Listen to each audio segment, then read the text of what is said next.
Welcome back to the Resupply with me, Guy Next Door. And me, DK. Bringing you your weekly double tap of all things Space Marines and Laser Force. Last week we sat down with Sgt Tucker and, shot the shit, if you will, about Space Marines and this upcoming Nationals and whatever else we talked about. I don't know. If you didn't listen, go back and listen to it because I can't remember what we talked about.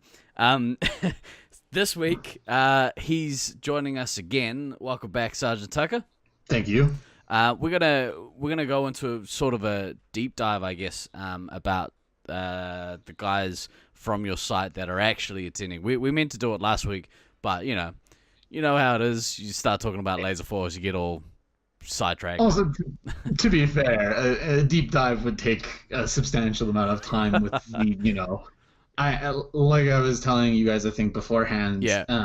I've actually sat down and kind of thought about what I think of all of the players, and not in terms of their skills, but what they're good at, what they can improve on, what I'm hoping to see out of them at this Nats, Sure. Things like that. And so. Oh boy, you're lucky Julian Assange is in jail now. Otherwise, WikiLeaks would be all over that, man. Oh, that's one for all the intellectuals out there. As a professor joke, That's ladies right. and gentlemen. Yeah. All right. Well, so who do you want to start with first? So I have a list, so I guess I'll just go from the top to the bottom. Oh, hang on. Before we get into that, sorry. Yeah. DK, do you want to give us another another rundown of Nationals for this year? What are the deets? I certainly would. So it is going to run from July 22nd through 26th at Revolution Laser Tag in Clinton Township, Michigan, i.e. a suburb of Detroit. So get booked now. Yeah. The ticket prices are still kind of reasonable, but summer is coming up here. We're kind of getting up. We're getting kind of up against the gun here. So if you haven't got those tickets, go get them now. Yeah. And your travel insurance. Yeah. Always remember to get travel insurance, kids. I can't stress that enough. Kiwi AIDS is real. Make sure you get your travel insurance. I think it's $150 per player for the tournament. Currently, that's what it looks like on the page. Okay. That's, again, subject to change, but, keep an eye on the Facebook page. Jesse's been pretty good at sort of sorting out the housekeeping, if you will, and Beans has been pretty consistent with his weekly posts about who is and who isn't attending Nationals. So keep your eyes on the Facebook page. Doing his best to make sure that his scheduling jobs is as easy as possible when it comes down to it. It cracked me up. I saw something. Somebody was giving him shit about not. Why do you post one every single? Yeah. I was like, well, I mean, just don't read it. It's fine. Yeah, I literally have just begun to skip them because it doesn't bother my team anymore. And yeah, exactly. I know that if I want the final rosters, I don't need to see the rumors anymore. I have a relative understanding of the teams. I know that Brisbane's got, their, Golden A team. I know Detroit is pretty much who I thought would make it onto it. Yeah. It was pretty much who's on Sacramento A and who's on Sacramento B this time because I don't ever know what the mix-up will look like with you guys. Yeah. It's And basically then also that's pretty much it. Yeah, it's Merkwatch is what it is. Yeah, if you wanna... we have had to kind of keep in mind all the different scheduling contingencies as to whether or not we're going to have 10 teams or 12 teams. Because the reality is there can't be a middle ground. We cannot do 11 teams because it does not work with round robin, and you can't have proper pool play with an uneven number. Yeah. So either it's going to be 10 or it's got to be 12. Yeah. Which sucks because that means if one rec team sinks, the other one does too. So. Yeah. Potentially, yes, which would be a real bummer, but I think in that kind of case, especially for a team like yours, we may end up in a situation where we just have some kind of waiver where you can roster, 8 players or something like that if you want, just so people can get a chance to play. Yeah. As long as all the players on that team are okay with that and realize that they're not going to be able to play all the games. Yeah. Yeah. Which is fine.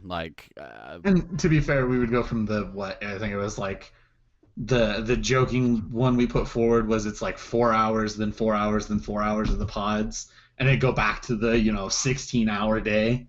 Yeah, which is brutal. some of these newbies might really want.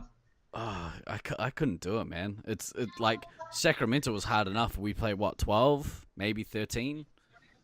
Yeah, I think by and large that's about what we did. I think we ran, noon to midnight most days. It was fucking brutal, man. All right, well, let's get into the Loveland teams. Who do you want to start with?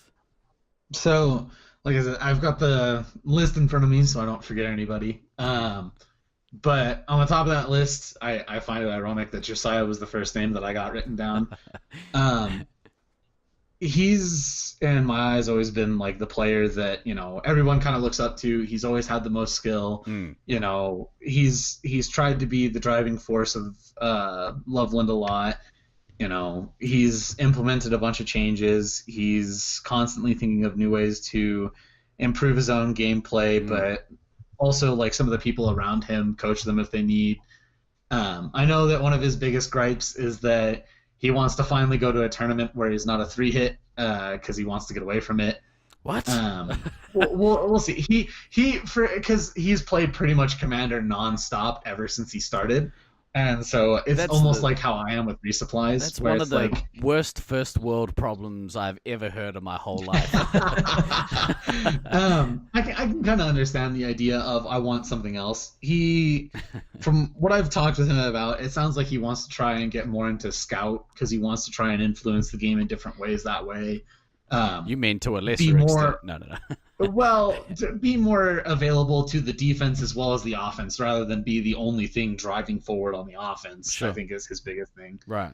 And so we'll see. Hopefully, this A team can really, rally behind him. I'm not entirely sure what their lineup is going to look like. I've kind of given Luke a little bit of grief because I know he's got a little playbook that he's been writing in, but we'll see what happens. That's pretty cool. It's honestly really cool. He's been thinking of a lot of strategies, and it's very clear that Luke is putting a lot of thought into this. Yeah. So, look, if you can get your play to a point where you can start executing, set moves during a Space Marines game, and they actually, obviously work. Yeah. That's pretty cool. Yeah. And I mean, as a great segue, Luke being the next player. I feel like he's come a long way since he has. For the longest time, a lot of us were always very. The phrase "hot or cold" comes to mind. Either we were really on it, or we were just not having a good day. Yeah. And it always felt like Luke was one of those people where instead of being hot or cold, it was one of those momentum things where he needed to play a couple of times. He needed to kind of learn it, and he needed to have almost talks about the arena because as where I would say Josiah is very much the physical aspect of the way I view a laser tag player. Luke is a lot of the mental aspect where he is thinking, all right, what am I going to do next? What is the plan for this next game going in? What happened last game? Whereas Josiah is more of in-game thinking that way. He thinks about it a little out of game, but it's more of Josiah knows he can't plan for every scenario. So he's going to figure it out by not trial by fire, but by learning, whereas Luke tries to think, okay, here are all of the scenarios that could happen, and here's what I'm going to do in every single one of them. Right. And so, look, if you can play that way and it's effective, then that's obviously a good thing. I think for the most part, like a lot of players on the scene are probably in Josiah's camp where we do a lot of our, thinking in game, and we change depending on what, each individual situation calls for. It'd be interesting to see someone play with a mindset of, here's a couple of the things that I want to do in this upcoming game. When we discussed it, I think it was a few weeks ago, we were talking, I was asking him how he viewed a game of Space Marines, and he said it was quite literally to him almost like a chessboard. Every piece had a specific thing that it was needing to do. Every piece was important. Every piece needed to, every player had a purpose. Every player has a reason to do something. And depending on what way each player moves, the opposite team has to respond appropriately, otherwise they fail. And so he was viewing it a lot like a game of chess. And so I thought that was a really interesting analogy. I think that is kind of a good analogy for going about things, that you have to be adaptive, and even though there might be, you know, kind of common things that teams do just as an opening move, I guess how you respond to that is really going to affect the way that the game proceeds from there. So the next player, I don't think needs a ton of introduction. Caleb, otherwise known as Slaughtermelon. That's my boy. This kid came out of the gates swinging and made himself a name in his very first tournament that we held during our nationals. He was the only player at all in our site, as far as we were aware, to have actually successfully penta-nuked in a game environment, and that was 5 years ago. So his skill has been building. He's had a couple of setbacks due to out of game things like life and other things going on, but it does really feel like he's one of those players who he's consistently improved. He's always been consistently at the top of the list. He's always been showing that he's earned and that he deserves his way onto the A team. Rookie of the Year 2015, if I'm not mistaken. I believe so, actually. Something like that. At Loveland? Yes. Oh, cool. Yeah. He should have gotten it, yeah. But that's it's one of those things where, because I remember very jokingly that he went from Rainbow Panther, which was what he started as at his very first tournament, to Slaughtermelon, and so everyone was asking where Caleb and his original name was, and he had to tell everyone he had changed. Yeah. And suddenly, I think he felt a lot of the pressure because people were watching him suddenly. This was the kid who, he was on the B team and he penta-nuked. He was this driving force. He was great. He was, all of these sudden expectations of Caleb. And I think for his first year, it was kind of a little frazzling for him, or at least that's how I think it would be if I were in his shoes. Yeah. Because honestly, as a player, I kind of flew under the radar for a really long time. I was just the medic. No one really cares. But it's one of those things where I think a lot of people were suddenly, paying a lot of attention to him.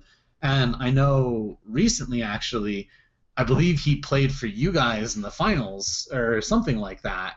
He played for Auckland when Sacramento hosted. Yeah. For a couple of games, and I believe he got a shirt actually out of it, and he wears it still occasionally around laser tag. But I feel that's a great testament to, his skill level, is that he has proved that he is a player to watch, basically. Yeah, it was really. I still ride or die for Rainbow Panther. Go back to the original, Caleb. You have my blessing. He is dead set on Slaughtermelon.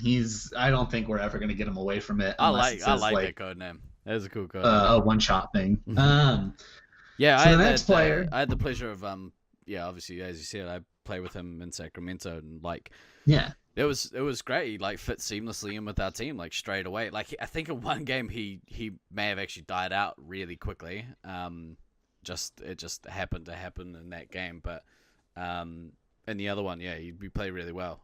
He played. I think he played a few games for us. I think he played 6 or 7 from what I heard from Josiah. Yeah, it was a few. It was rad. He fit seamlessly in. Well, Imitation DK was sick most of the week, so I think he had to fill in for the majority of those games. Always remember to buy travel insurance, kids. The tournament sickness is real. Once one person gets it, you're all done. Yeah. Kiwi AIDS. It's a hell of a thing. Yeah. The next player, this is another person who I view as one of our up-and-coming players. John Calkins, otherwise known as Mimasaurus. He, I'll say he made his debut in Detroit ECT. I believe it was 2017 is when it was. And he did exceptionally well, because at that point we were debating who would be on the A team for WCT when Loveland hosted.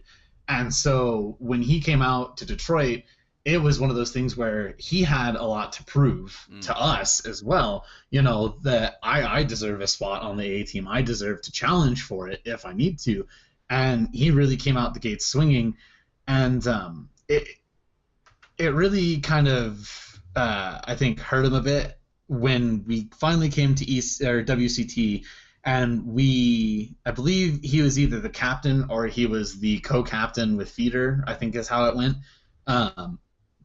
And he got a lot of penalties because he didn't realize some of the things he was doing in his home arena basically was not, allowed. And so I think that really messed with him for a little bit, because suddenly all these, these habits that he had built into himself, these ways that he had played, he couldn't do them anymore. Yeah. And so it really felt like after that tournament, he started really redefining how he played, going about rebuilding himself. And it's exciting to get to see him, be on another A-team iteration and get another chance to be like, this is who I am. I am an A-team player, That's really really positive that he was able to do that, because I think we basically lost Chula Vista as a site from competitive Space Marines because of the rule changes.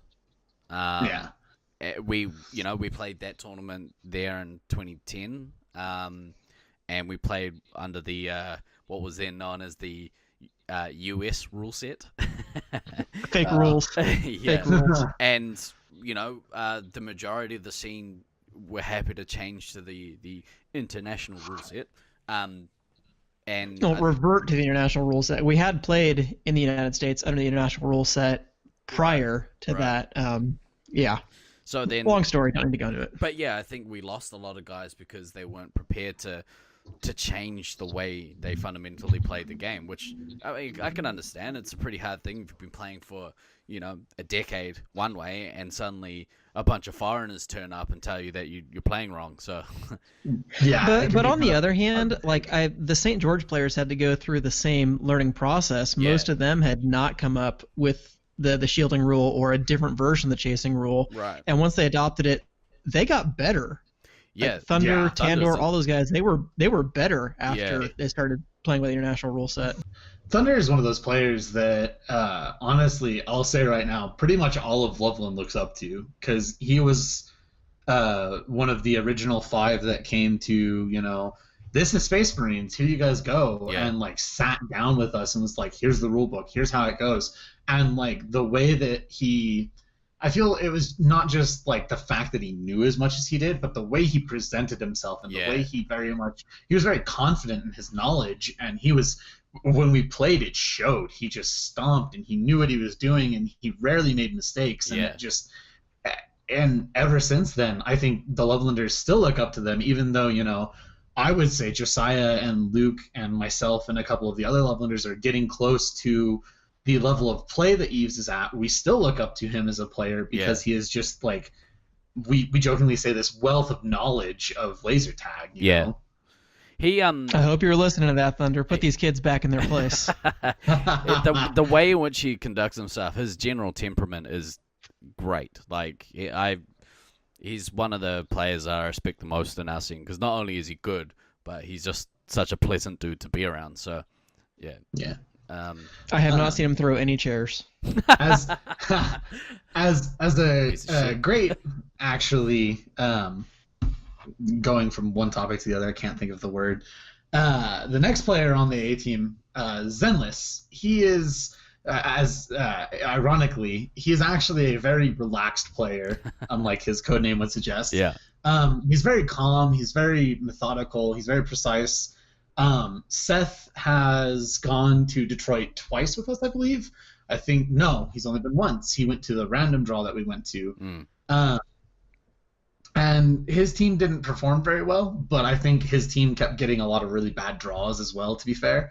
That can happen. But he's shown. So he was another player where he and I were pretty much 2 of the 5 resupply players in Loveland, when it was just we played the draft. We never swapped roles around that much. It was always, Joe, Seth, and, 3 of the other people are resupplies. And if you don't get them, your resupplies aren't as practiced as they are, and they struggle. That tournament, he really started to get to play, Scout and Commander, and I feel like he developed, a real love for both of those positions. And when he came back, it really showed because he started playing most of his game just completely differently. He and I still joke that every time that we go to practice nights, we will get one game where we are resupplies. Right. We just can't get away from it forever. But we've jokingly said that he's a very calm person. And the most frightened I think I've ever been around him is we were playing a game and his team was basically backed up against the wall. They were going to get eliminated out if they did not win this game in one of our seasons. And he got heavy and he went off. He is he's the tallest player we have, so he is one of our fastest as well.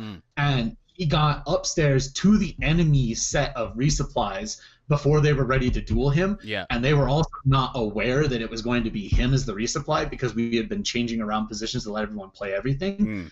And you could tell they were not ready to, fight with the intensity that he came at them. He was not.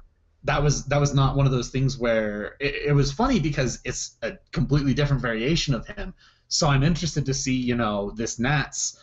Is it like a light switch? Does it flip when he really needs it? Or is it one of those things where he winds up digging deep, he realizes his team really needs him to, kick it into overdrive, and he just goes hard, and suddenly the enemy team is not ready for him to be doing what he's doing. Sure. Yeah, it would be interesting. Sounds like a pretty versatile lineup then. Yeah, absolutely. Yeah. So the last player on their team is he's going by Morningstar. His name is Dylan. He currently is living in Florida, so he hasn't practiced with us for a little while. But he did come with us to ECT, and he played with us a lot beforehand, so I'm not too, afraid of how he'll fit into that team. But right now, the biggest thing with him is I don't know how rusty he'll be when he first, especially since it's also going to be a brand new generation of packs. He last played with the Gen 7s, so coming in, he's going to have to get used to the feel of the Gen 8s, the way that they play, and so there's going to be a lot of adjustment for him, and I feel confident he can pick it up quickly. It's just the question of how quickly does he pick it up, know? I think we're still going to be playing on the Gen 7s in Detroit. Oh, really? I've heard whispers that there might be Gen 8s. Yeah, it kind of depends on whether or not Syracuse is able to bring some of theirs for Nats, but of course they still have to run their business during the week, so it depends on how many parties and things like that and that they have booked. Right. Yeah. So I would say probably count on playing Gen 7. If we get to play on Gen 8, that's great, but I'm not necessarily taking that as a given. Just to put in the boot, Auckland 2020 will have Gen 8.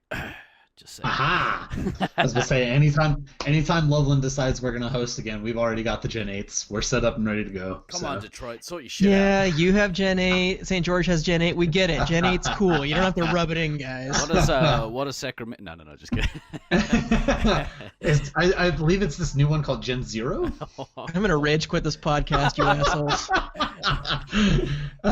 So I believe I went over some of my background last week, so I don't know if there's really a need to go terribly further into depth, because I know I'm one of those people where if I start digging into the way that I play, I'll just start trash talking myself nonstop until the end of time. We're good like that as a community. Yeah. Other than I've played Resupply most of my career, I'm finally starting to kind of, the same way Zenless is, I've kind of realized that I really enjoy, scouts, 3 hits. I enjoy kind of this more commanding role. Yeah.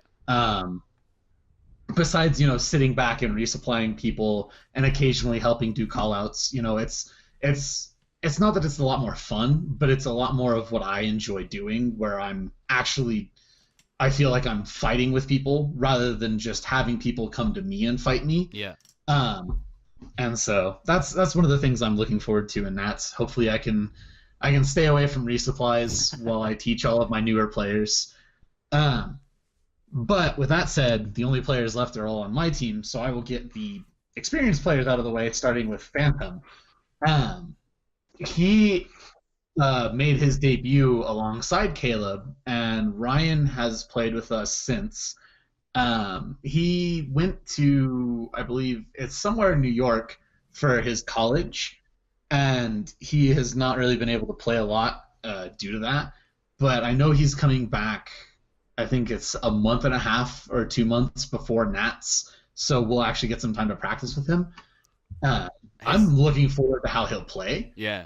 Because he, like Caleb, he's a very driving force, and we've always stated that he's one of those players that if you have a 5-man defense and he's your only attacker, he can still go out and get, 2-3 nukes by himself because he doesn't need other people to really reinforce him. People helping him is more of just a benefit rather than a necessity. Yeah. And that's something that I've really been trying to get the hang of, because I, quite often when I'm attacking, still need a helper, unless it's, a scout-on-scout kind of fight. If I'm a commander and I'm trying to get through a heavy, I just can't seem to break through every single time like I would like to, and I need a scout.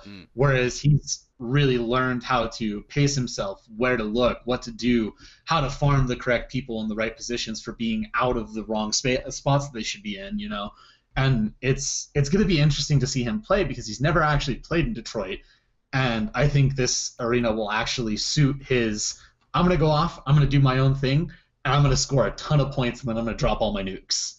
I think it'll benefit him a lot. So has he? Well, we'll see. I've heard from reputable sources that those two mazes play very similarly. So they do play a little similarly sometimes. Yeah. Has he had the think access to maybe pop up to Syracuse or From what I actually spoke with Beans, because I was going to try and get him to go to one of their member nights. It's apparently a 3-hour drive from where he lives to where the Syracuse site is. Yeah. So I don't think he's going to be practicing before he comes back to Loveland, which New again, York is big. We'll figure it out. I'm not entirely worried about him being rusty or unskilled by the time he arrives.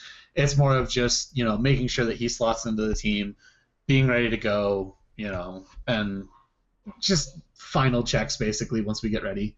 Yeah. The next player on the list will be Feeder. Eric has been another one of those members who has been around for quite some time. I think he did actually also debut alongside Caleb and Ryan. I think that was one of his first tournaments. He is another one of those players who has really gone kind of under the radar because he hasn't made that big splash moment, but he's actually proven that he's a solid leader. He understands what he's doing. He's very clear on what he needs to do. He understands how he needs to do it. He's one of the few members that if I go up to Loveland, I can ask him word for word what some of the rules in the rule book are, because he's actually paid attention to that much of it. Yeah. And he knows what he's talking about that much. Not only that, I think he's captained both B teams when Loveland has hosted tournaments, and he's gone with us he went out with us to San Marcos, and then I believe he went out with us to Random Draw in Detroit. So he's gotten quite a bit of tournament experience in as well. Yeah. So this is not really going to be a big new thing for him, whereas this is just going to be, I've done this before, I know what I'm looking for.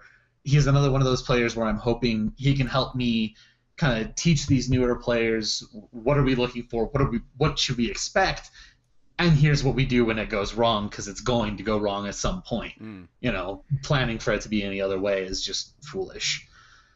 So I'm excited to see how he does in the arena. The last time he was there, he didn't have such a good time because of his play style, and he's been working on it a lot, because his play style was very much, I'm going to sit in one spot and I'm going to make you come to me and fight me. Yeah. But with the way that Detroit's upper level is, you can be shot from so many different spots that you can't really stay in one spot for terribly long. Yeah. And otherwise, eventually they'll figure out what angle they can hit you from, and then you're useless to your team again, and you've got to move.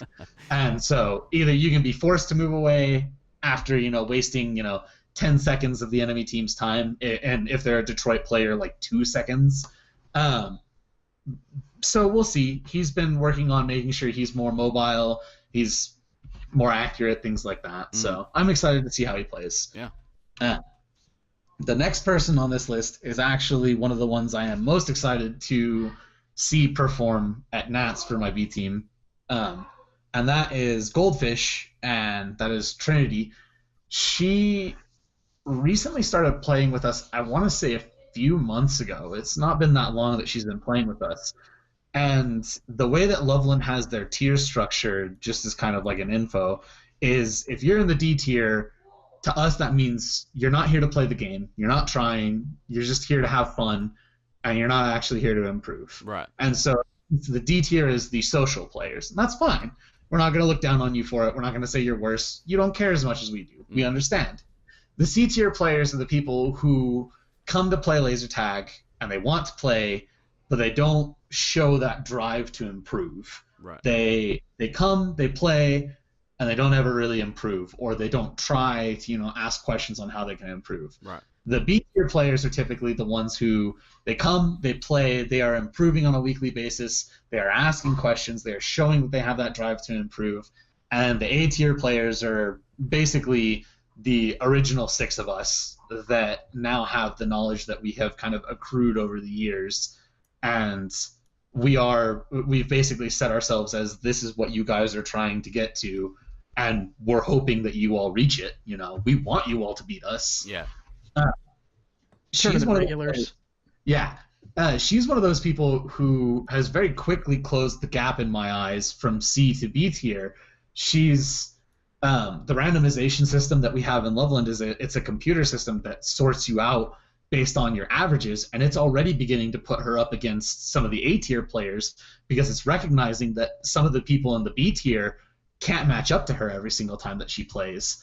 And so I'm kind of getting a little excited, to be entirely honest, to see how she will perform, because she's got not only the drive to perform, but she's shown that she can put that skill and effort into it. And so I'm hoping that this Nats is one of those positive experiences for her where she looks and she goes, this is what the top tier teams of the world look like. What am I going to do to get there? Right. And so I'm really hoping that this will be a positive experience for her. It is her very, very first tournament, so I feel like it's going to kind of be a shocker to suddenly be doing 15-hour days of laser tag. Yeah, it's brutal. Rather than the 4 hours on and off that we do for practice. Yeah. We probably do about 2 hours of practice every week. Yeah. And it's one of those things where it's a vastly different experience, because even reffing is just, you play and you don't even get to take a breather because you have to go in and ref, and then you get to sit, and then you have to play again, and then you have to ref again, and then you have to sit, and then it's one of those things where you don't think it'll be the way that it is until you actually experience it. So we'll see how she goes through that. It's a marathon, kids, not a sprint. It's a pretty draining week. One thing I would recommend to players who are going to the tournament with such long days, bring a change of socks. You will thank me. Yes. Well, that's a great socks, deodorant, lots of water bottles. The next player, it's funny, I put all 3 of our girls on the list, one after the other. So the next player on the list is Togomantu. Gillian, has been playing with us for, I think, almost a year. She currently lives in North Carolina, I believe it is, to be going to college, and she's going to be returning either as a Loveland B player or as a Merc. It's unsure right now. Can we just rename you guys Team USA? It seems like none of you are actually in Colorado anymore. A majority of my team currently lives in Colorado. The only 2 that don't live in Colorado right now are Ryan and Gillian. Right. She's one of those players where, with her, I would say earlier when I was saying the whole hot and cold thing really comes to mind. There are some days where she's really, really on it, and then there are some days where she just can't seem to get her rhythm without somebody kind of being like, here's what you should do, here's what you should try, And it's one of those things where she is still a new player. She does still need her hand held a little bit because she doesn't quite understand what these scenarios she's going through are. She doesn't know how to respond to them all the time. But then there are these times where you're like, okay, I'm going to have to help her through this, and she just blows it apart on her own. And she does it without any help, any knowledge, and just dismantles everything that you think they're going to do to her. And so I'm hoping that if she does either get onto a Merc team or the B team, that there's a way to, during Nats, get her to be, narrow in that hot and cold a little more to where it's much more consistent.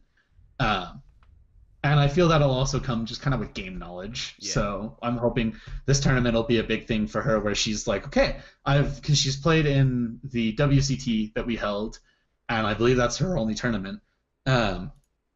And so this will, again, be a vastly different experience to that, because there will actually be, you know, Brisbane and Detroit A, whereas in the WCT, the strongest team there was the Loveland A team that we put forward, because Detroit put forward a hybrid team that wasn't quite up to snuff, and St. George, I believe, didn't actually send their usual 6. They kind of sent whoever could go.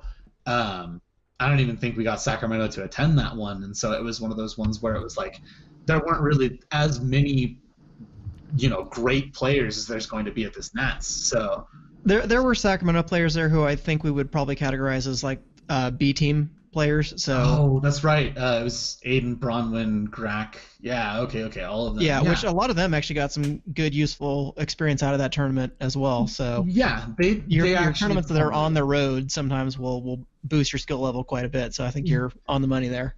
Yeah. So I'm hoping this will be one of those things where she goes away to a different tournament, she sees all of these people playing in their home arena or even in a different arena, and they're playing to just this level that, like I said with Trinity, I just hope it kind of inspires her. Wow, this is something I can reach for. This is something I can do. You know, this is something I can look for. And so that's kind of my hope with her. The third girl that is going to be going with us is Alicia. She flips her name between Rose Jasper and Unleasha, and she is another one of those. That's a cool name. I definitely vote for the second one. Absolutely. Great name. Yeah. I think she goes with the second one more often. It came up about a few months ago, I think. It was irritating doing the stats page with it because she went from Rose Jasper her first 2 games to it was just irritating because I have no idea how to work the page, and so I had to have Russell help me so much. I'm sure he hated that. doing that. Yeah. I don't know whether or not he hated it, but it was more of I'll get into that later. There's a couple of funny stories about that. But with her, she's been around I think a little over a year. She participated in WCT. She's done a couple of seasons with us. She's definitely a player who shows that she has the ability to improve, but the only thing I would say in the back of my mind that has me worried is we went to Utah recently, and the whole point of the Utah trip was to take, it wasn't a week, it was I think 3 days that we spent playing with them and learn and play in a different site and get kind of some of the players who hadn't gone to other sites get their feet wet. This is what it's like, going to other places. It's not what I'm expecting. I need to learn to adjust. I need to do these things. And I was hoping it would do this whole motivation thing like I've been saying, and it felt like it almost did the opposite, where it was just, I'm here to have fun. I'm here to do this. I'm here to do. And she went from this C-tier player who is reaching towards the B tier, and she's almost there, immediately down to a D tier, and it kind of was frustrating to me because she had the potential to do really well that tournament, and she just kind of shut down, and she started, not caring. And so she's shown that she's kind of getting that drive back, and I want to be here, I want to play tag, I want to, I want to improve, I want to become one of the B tier and eventually A tier players. I want to. And so it's really encouraging to see her finally putting in that work again. And so whether she joins me as a Loveland B player or as a mercenary, I'm looking forward to what this tournament will do to her, because now that she's been in that situation and she's realized how she'll take it, hopefully this time she can be like, all right, I learned last time doing it that way didn't work. Let's try it this way, and it goes even better for her this time. Yeah, like you say, it's such a different shift to go from playing against the people you play with on the regular to having a full team of competent players. Some people just don't react well to that. I know that there were some guys at Brisbane last year who really struggled with just the competitiveness that is nationals. So it's not surprising that she may have gone that way. But yeah, I hope hopefully she is now prepped for what nationals will be and has somewhat of an expectation of what it's going to be like. Yeah, hopefully. And so that's why I'm hoping that it was kind of like a big, lesson learned kind of moment where, okay, this was not the way I thought it was going to be. This is how it's actually going to be. I need to be ready for it this time, Good to actually get that out of the way before you go to a nationals. Absolutely. Right. Yeah. And so that's why that was the whole point of the Utah thing, was we were hoping basically anyone who wanted to go to Nats, the Utah trip, I think it's like 6 hours, 7 hours from Loveland. If there's no blizzards like there were when we drove. We woke up at 4 a.m. to drive back, and it was just blizzard the entire way to Wyoming. So that was a lot of fun. Wow. And so hopefully this tournament will really be something that really helps her improve, and she can keep that mentality of, I'm here not just to have fun, but to improve myself as a player and to show that I have improved as a player and that I am a better player than, I started out a year ago, and that I am, So I think there are a lot of goals that she can set not only for herself, but kind of ones that I'm looking for her to show when she goes. Yeah, cool. The next person on the list, so this is going to be short and sweet, is Lotus Dawson. He's played with us for about 5 days. He joined report on that one. He joined my team about 3 weeks ago. He played like 2 games. He got interested in laser tag, realized that the national event was coming up, kind of was like, I don't know if I'll be able to go because I'm in, I have finance problems that I have to take care of. And I was like, it's perfectly fine. I gave him all the information. 2 of his friends from work, because he works at LLT, are coming with me currently to nationals, so I feel like his answer is beginning to slowly kind of go towards the yes. Yeah. But right now, my whole goal with him is just kind of, teach him the rules, teach him, what the competitive scene will look like. For him right now, it's more about fun than anything else. Yeah. I'm perfectly fine with that, but it's one of those things where eventually I'm going to express to him, if that's the attitude you have going into Nats, I'll play you, the games that I need to play you, but I'm going to sit you probably more often than not, because to others, this is, a growth thing. This isn't just, I'm here to have fun. I'm there to see a lot of my friends as well as play laser tag, these people that I've met over the years. But this is, when I step into that briefing room, it is a competition from start to finish, whether I live or die, and I'm hoping I can get that into his mindset rather than this just, I'm here to have fun, I'm here to play. And that's perfectly fine too. If that's how he wants to do it, he's more than welcome to. But right now it's just kind of focusing on the rules and the mindset with him, and hopefully we'll get there soon. Well, to put that in perspective, like when I started playing in April 2003. That was my first kind of members night that I went to. It was like just before I turned 16, I think. No, just before I turned 15. And I turned up, and the people were really cool. And then so I started coming back, and then I was at my first nationals tournament that following July. So the turnaround. If he's keen to play, he could end up playing the next 17 years. he could be one of the best players we have right now, and we just don't know it because he hasn't really put in that effort or time. That's right, yeah. It's one of those things where time will tell. He could, very quickly become one of our better players, like I said, Goldfish has. I'm looking forward to working with him. Yeah. And it's just hopefully I can get the rules instilled into his head before we go, so that way he's not getting penalized a lot and not enjoying himself in that respect. Sure. But other than that, I'm not terribly worried about him. If he is going for fun, hopefully this will actually, wow, this is a really competitive thing. I could actually get, competitive with this. Yeah. So we'll see what it does. Yeah. The next person, Izzy, is I talked about him last week. We have a joke that he is one of the best players of the site, actually, because he has won every single season he has participated in. And to say that that's not a testament to who he is as a player, I feel takes away from him. Right. No, I wouldn't say he is the main reason that they won those seasons, but you can't win this season as one person. Yeah. You have to do it as a team. Yeah. And so to say that he has been on all 4 of the winning teams is basically making the statement that I have been good enough to win against evenly matched teams at my skill level every single year. Or not every single year, every single season that we have participated. And so he's one of those players where I think my only concern with him is if I were to put him on a Space Marines team, I would put him as actually like kind of a coach, because he understands the game mentally really, really well.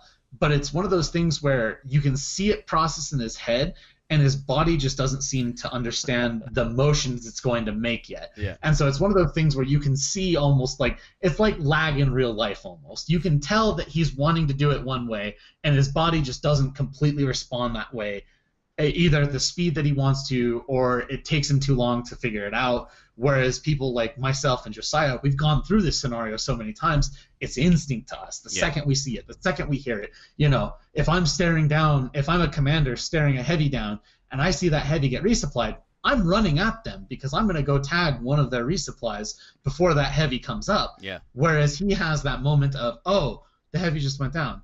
Maybe I should go over. Yeah, I should go over. And he walks over, puts one into the heavy, one into the one of the resupplies, and the heavy then downs him. Yeah. You know, it's one of those things where he's learning a lot. He's got those moments, though, where I've seen him as a single player break an entire defense by himself. There was a game I'm particularly fond of where he was a heavy, and he walked in because people stopped looking at him for a second, downed the heavy, downed the commander. The other two scouts had been resupplied, got both the resupplies, and then started a massive chain onto all 6 of them until they ran away from him. And he did not leave until I think he came back to where I was reffing, and I heard 2 shots remaining. And when he left, I know he had easily 30. And so it's one of those things where that's terrifying that he just, you know, walked over to an enemy team unnoticed, downed them all, started a reset chain long enough for his commander to come up too, start a reset chain with him to come back, get resupplied twice, go downstairs and kill the enemy team out. You know, he's definitely one of those players where when he's on it, he's going to be a force to be reckoned with, but it's one of those things where he kind of needs to get rolling before he can actually get there. How long has he been playing for? Cool. I believe he joined us 2 or 3 years ago. Oh, yeah. He's one of those on again off again players where he joins up, and then some nights he'll be at practice nights and he won't always play because he's, you know, off to the side playing Magic or chess or other things with other members, and you know he's there to have a fun time. And some nights he's there and he just plays every single game that we run the entire night and asks us if we're, you know, are we running more, are we staying late, because sometimes some of the players are managers at Loveland Laser Tag, so we can close a little later, as long as, you know, we mop the floors when we leave.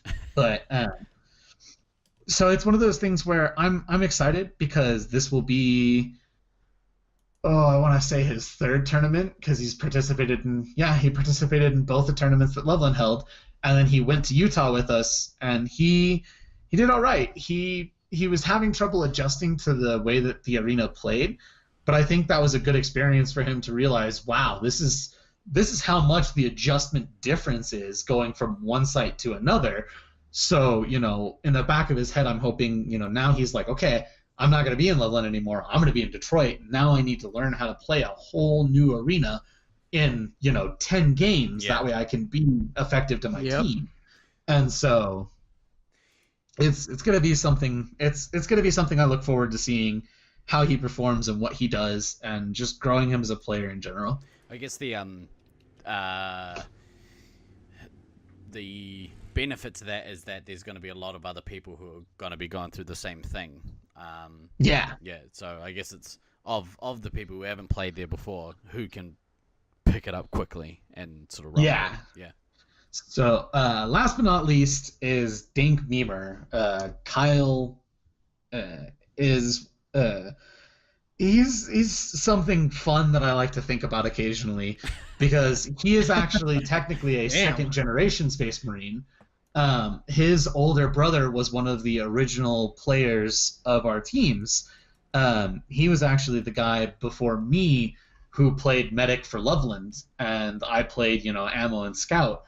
And his brother eventually stopped playing because he got other jobs, other things that he had to take care of. And to see, you know, the younger brother come in and perform to the same level that the older brother was playing in, with almost none of the skill that none of the time that the older brother had put into, you know, laser tag as a whole is, something awesome to see. And not only that, he's one of those players who's constantly, asking how he can help more. What can he do better? Because he's one of those scout players where when he comes out of the game, what could I have done differently? What could I have helped you with? Or here's what I think went wrong. Here's what I think I could have done better. Here's what I think the team could have done better. Here's. And he's thinking and thinking and thinking. And in game, you can see he's processing it. He's trying to find the best positions. He's one of those players that when I play against, he frustrates the hell out of me because he holds these strange spots that I never see anyone else hold. And so I walk by him and he puts 3 into my back and I'm just like, God, stop it. Don't be there. I hate that. Like, that's a great spot and I hate you for sitting there because no one else does it. And it's not that no one else realizes it's good. It's that no one else uses it, so it's suddenly such a great spot because I won't look at it. Yeah. And playing against him suddenly makes me really paranoid because if he's, a scout or even a heavy, I suddenly have, double the amount of spots that I need to check as I go forward. So instead of running into the enemy team, I'm walking because I'm making sure, he's not, behind me somewhere or at some strange angle that I'm not going to see in time. Yeah. And he puts, as soon as my gun begins to come around the wall and I step out to begin to fire, he's already put 3 into me and I'm down. There's no way. It's one of those things where I'm excited to see him play because he's not only a talented player for a B-tier player, I feel, but he's an incredibly crafty one, and he's, creative, and he's always constantly, like, it's like a thirst to improve almost. Yeah. And so I'm really excited to see him perform. Cool. Yeah, that is the 15 members of Loveland so far. That was an extensive rundown. Yeah. Thank you for that. Yeah, sorry. I tried to make it shorter. It was much shorter than what I wrote. To be entirely fair. That's right. No worries, man. More info is always good. Hell yeah! Now I know the best ways to be. No. That's why I didn't give away any of that stuff. Right. Well, look. Was there anything else you wanted to kind of add? I'm excited to see all of the teams play. Like I said last podcast, I think the only fear I have in the back of my mind is the A team is struggling currently a little bit right now, but it's one of those things where I can see them absolutely getting over this, getting through it, moving forward and being one of the, best tier teams that are in there.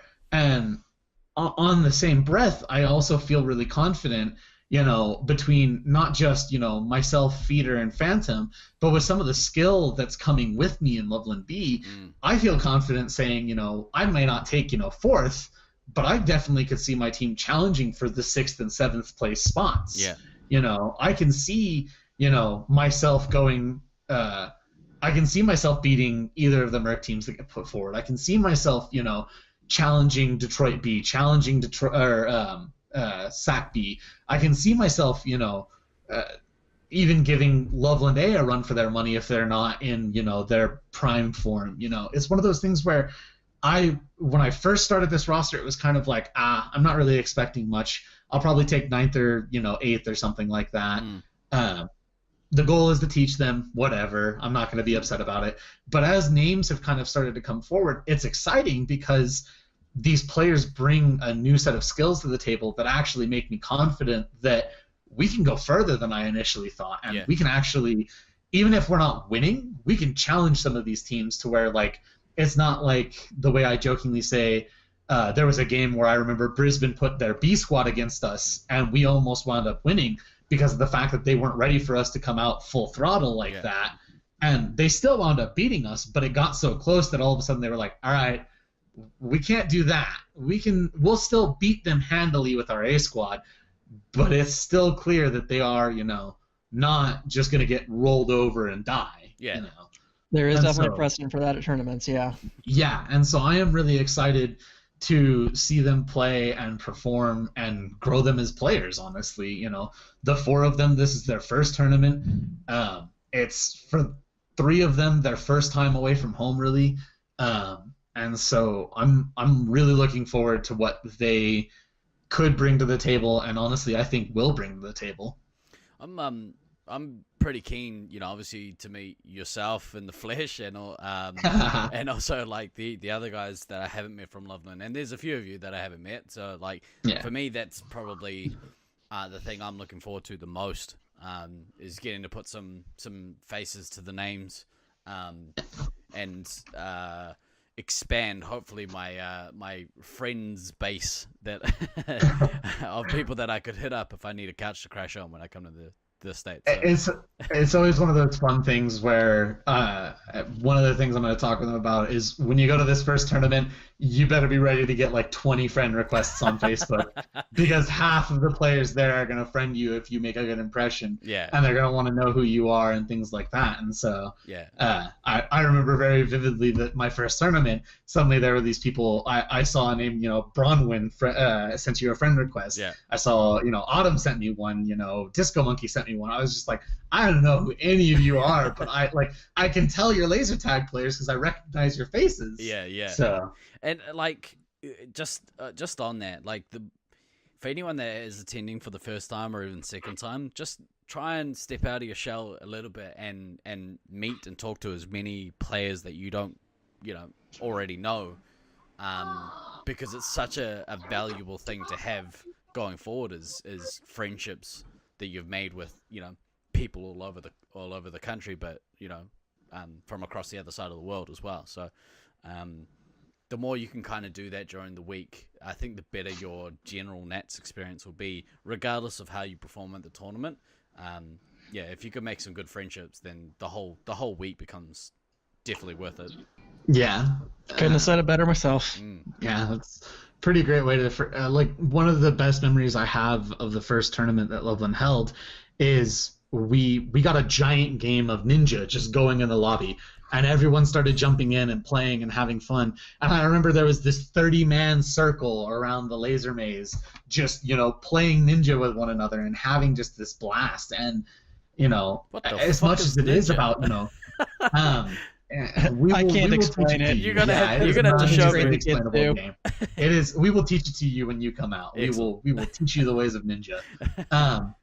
But as much as it is, competing for those trophies and to be noticed and things like that, it's also, like I said, I'm going out. I haven't seen DK in God knows how long. I haven't seen Baden in forever. I haven't seen, a lot of the people that I define as friends and acquaintances that I haven't seen in a long time. And I'm looking forward to seeing them again, catching up, seeing what they've been up to, That's always my major draw card for nationals, is just seeing the faces again, seeing the people that you don't get to see for 2, 3, 4 years. In some instances, 10 years. But yeah. All right. Well, look, that's probably gonna be good for this week. Thanks again, Sgt Tucker, for coming on and giving us the lowdown on the Loveland crew. Really no appreciate problem. I'm Sorry, super it was geared so up to long. play now. What's that? I'm super geared up to play now. Just talking about all this laser tag. Yeah, it's fun. Like, even just talking about it just gets the blood pumping. Absolutely. All right. Well, for this week, I've been Guy Next Door. And I've been DK. Always remember to backtrack, kids. We will see you next week.